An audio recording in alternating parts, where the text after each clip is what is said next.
Hi, welcome to yet another episode of Hair Talks by Terra Medical. My name is Dr. Joshua Chong. This week, we're going to be talking about Chinese New Year. And Chinese New Year is a time to take a pause, to meet up with family and friends, to take a break from the stress of everyday life, and to kind of tell your hair follicles to reset from the stress that you've been building up over time. But we are also going to talk a little bit about the cultural aspect of hair in Chinese culture and in history, and also bring about some little pointers that you can observe this Chinese New Year in order to help you get enough nutrition and enough rest so that your hair follicles don't suffer as a result.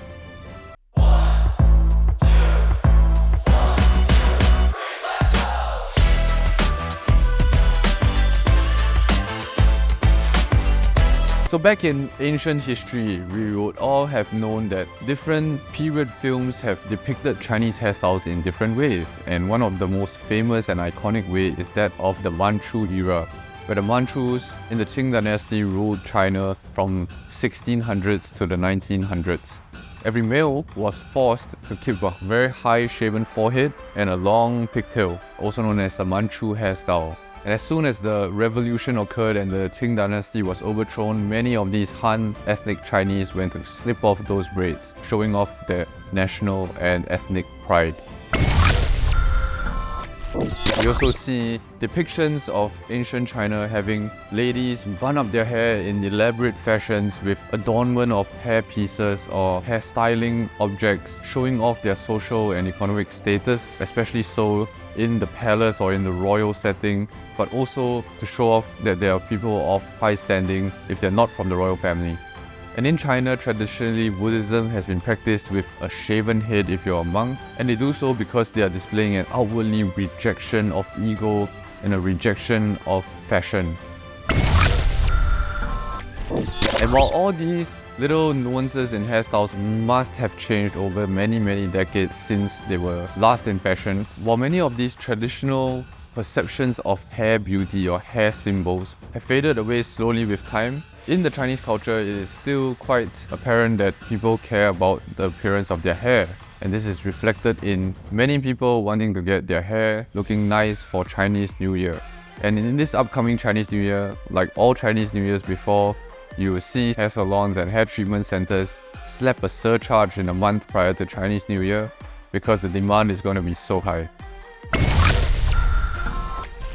Leading up to Chinese New Year week, you're going to be seeing little goodies placed around your friends' houses or your own house, and you're going to be tempted to snack on one or more of them. My advice to you is try not to go for those with very high sugar. High sugar levels tend to cause blood vessels to constrict, and it does cause a toll on your hair over a long period of time. Putting on lots of weight during Chinese New Year, let's call it 4 to 5 kilograms, and then attempting to lose that weight in a very rapid fashion can lead to heavy hair shedding. There are a bunch of other foods that contain high levels of preservatives that possibly are pro-inflammatory, such as bak kwa, such as preserved prawn paste crackers, such as your sweets and gummies that you see usually when you're visiting your relatives.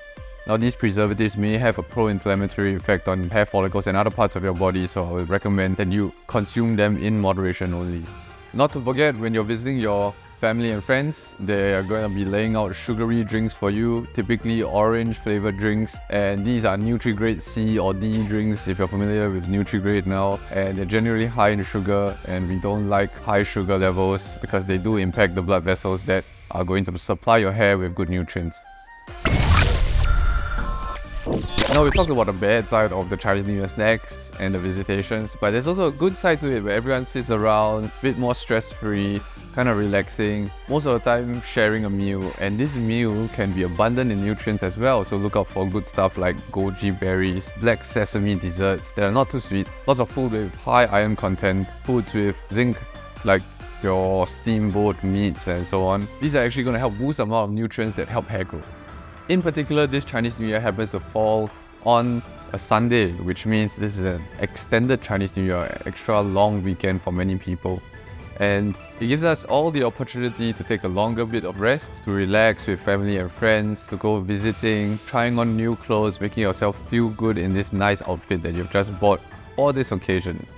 And it's a time of celebration and fun and gatherings. I do, however, want to bring about a bad habit that many people adopt during this Chinese New Year, and that's staying up too late. Lots of folks will actually gather around and play cards or play mahjong late into the night to celebrate their fair, sleep very little, and wake up early the next morning to go visiting again. And I personally have experienced this way in the past. It's a bad habit to keep short hours of sleep for any period of time because they can cause flare-ups in scalp conditions. They can cause on its own an increase in cortisol level that can damage your hair. Try to get restful, adequate sleep despite being very excited about this Chinese New Year. So I would like to extend a hearty congratulations and lots of good wishes, good fortune to you guys who have gone through the rabbit year and we're now in the dragon year. 恭喜发财. We've got lots of patients, however, that have come in just shortly before the Chinese New Year period, hoping to do a quick fix on their hair to get their hair looking better for Chinese New Year. And we're talking about restoring hair, which is actually a process that takes many months. Looking into the future, 1 year from now when it's the snake year and we're celebrating Chinese New Year in 蛇年, do start looking for solutions that help your hair today. With all of that, I would like to wish everybody 恭喜发财, 万事如意, 心想事成. May you all have a great Chinese New Year weekend, and I'll see you guys in the next episode of Hair Talks by Terra Medical.